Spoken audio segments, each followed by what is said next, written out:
slow up, no I don't take shit. I got no love for the fakeness. If you wanna play tough and wanna hate this, I'll always show up. I don't ever slow up, no I don't take shit. I got no love for the fakeness. If you wanna play tough and wanna hate this, I'll always show up and make a statement. I don't ever. Hey team, hope you're all doing well. Today's discussion, I wanted to go over a question I was recently asked, and that is how to run a faster marathon after a break. I think a lot of times it's so difficult for us as runners to take some time away from the sport and allow ourselves to heal up and rejuvenate. And it's absolutely essential that you take that downtime. I know a lot of you already do take your breaks, but how do you run a faster marathon after a break? I always say that the more time you give yourself to prepare for a marathon, the better off you're going to be. If you're trying to cram all of your training in a matter of like 4 weeks or 8 weeks, and you haven't given yourself any time to first give yourself that sufficient foundation of knowledge first before you start into specific marathon training, it's very hard to run a faster marathon with limited time like that. So always make sure that before you start a marathon training plan, that you have at least given yourself about 3 to 4 weeks of aerobic knowledge, and you've laid that foundation. You've given yourself time and your body time to adapt, strengthening your tendons, ligaments, muscles before you start doing faster training on the track or on the roads.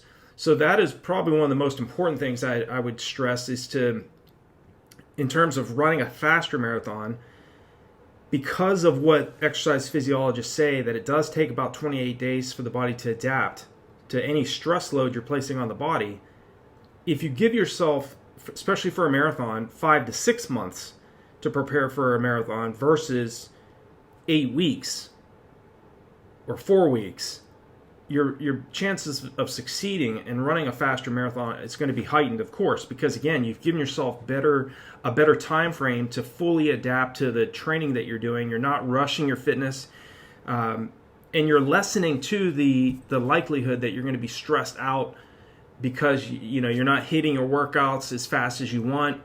If you give yourself 5 to 6 months, you're providing adequate time to not only physically adapt to what you're throwing at yourself, but also mentally lessening the amount of stress you're placing on the body. And I always tell athletes, athletes I coach as well, if you can minimize the amount of stress physically as well as mentally on yourself, the higher chances you're going to succeed. Because again, the less tension, muscle tension, the less mental tension that you have on yourself, the higher likelihood you're going to succeed in this sport. The marathon is very unique. It's very different than training for a track race or a cross-country race.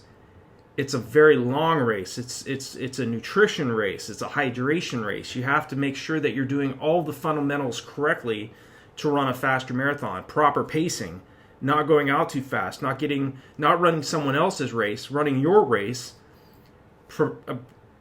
giving yourself ample time to prepare for the race. Like I said, 5 to 6 months, giving 20 to 24 weeks of training is adequate. It's optimal time frame to really get it right and to run a faster marathon after a break. In terms of the time frame that I would recommend, and this is going to vary from athlete to athlete. My own background with marathon running, I always gave myself 2 weeks off completely after a marathon, an all-out marathon event.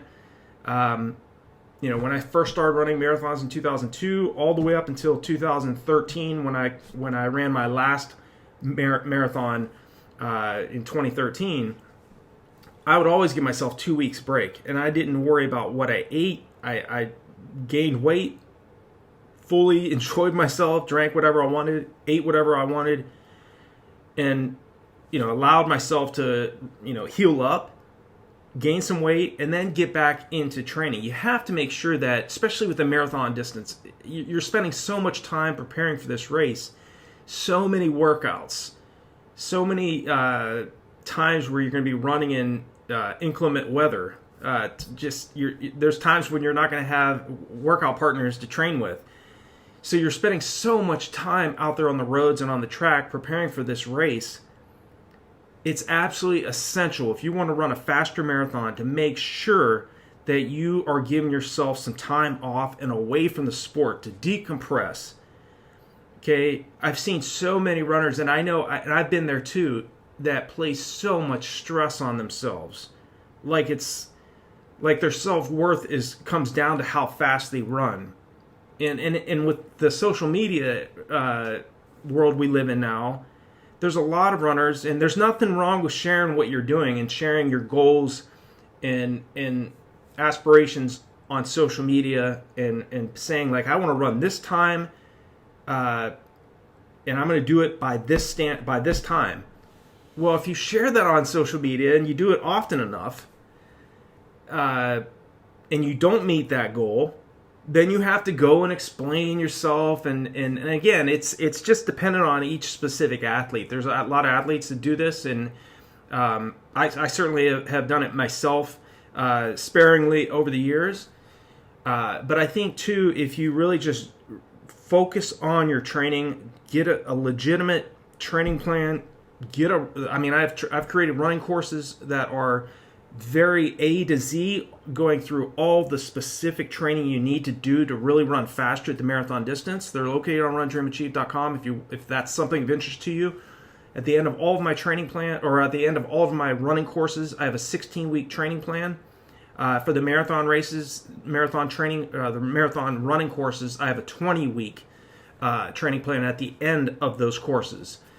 So I think it's critical, if you want to run a faster marathon after a break, that you study what the very best are doing and duplicate their work habits. You don't necessarily have to do the same amount of volume or the same exact workouts that they're doing, but study what makes these runners get to the next level. What are they doing that maybe you're not doing? Okay, are you running if you're training for a marathon, are you running slow every single weekend? Okay, I think long, slow, easy long runs are still very important, but if you want to run a faster marathon, if you want to sustain your goal marathon race pace, whether that's breaking 3 hours, breaking 2 hours and 30 minutes, breaking 6 hours to the marathon, whatever it is, you can't get in the habit of just doing the same thing over and over and over again if you're not getting the results that you want. If you're running too much mileage and you're doing that mileage too slow, you're not going to run a faster marathon. Yes, you're going to build an enormous amount of endurance. You're going to be very strong as an athlete. But if you're going up against an athlete that's running around 80% of their weekly volume, at goal marathon race pace or slightly faster, and you're doing like 95% of your mileage easy, you're going to have a very difficult time handling somebody with that type of preparation. Now, again, every athlete's different. Maybe your goal is just to start and finish a marathon. There is nothing wrong with that. Kudos to you. Huge respect for all of you that are just trying to start and finish a marathon, not caught up with like times and things like that. You just want to enjoy the sport. You also have a lot to offer us as veterans of the sport that are really just trying to run a marathon at a set pace and to try to sustain that pace throughout the marathon. Always remember, there's always someone faster than you, and there's always somebody that has some knowledge that if you just slow down and you listen, you're going to do much better. Okay, because you're taking the time. Again, you're investing in yourself. Like the athletes that come to my site, that maybe they'll choose to get a running course, maybe they choose to do coaching with me, or they do a training plan. They're investing in themselves. They're saying, hey, this may not be a guarantee, but I'm willing to take a risk. I'm willing to take some time to learn some different strategies that is going to help me get to the next level as an athlete. Okay, running a faster marathon obviously takes time. It takes patience. It takes thinking outside the box. Okay, you don't necessarily have to run 100 miles a week to run a faster marathon. There are runners that are running 30 miles a week that run faster than runners that are running 100 miles a week. It's what you're doing in training. How are you setting up your training? Are you doing tempo runs? Are you doing track sessions? Are you doing hill repetitions? Are you in the gym? Are you doing some form of strength training? Okay, the top runners are doing this. So start studying what they do and that will help you run a faster marathon after a break as well. There's a lot of resources on RunDreamAchieve.com. You can go back and watch all the videos I've made since 2019. I think I started this channel in December of 2019, at least started making videos. I actually had this channel back in 2012, but I never made videos. Started my website in 2011, but I had a phobia of just getting on camera and talking, okay? You got to get outside of your comfort zone, okay? For me personally, that's a mistake. I wish I would have made videos starting in 2012. But again, always just, again, do the things that are uncomfortable. Be willing to be uncomfortable and get outside of your comfort zone so that, again, you can run faster. You can do the things that maybe you thought you couldn't do because you had some things holding you back. Okay, so I hope this video is helpful for all of you that are wondering about this question, how to run a faster marathon after a break. Okay, 1 to 2 weeks, preferably 2 weeks. Give yourself that time so that you can bounce back and continue to train hard and race hard. Okay, thanks so much for watching my video. Please like and share these videos. I really appreciate it.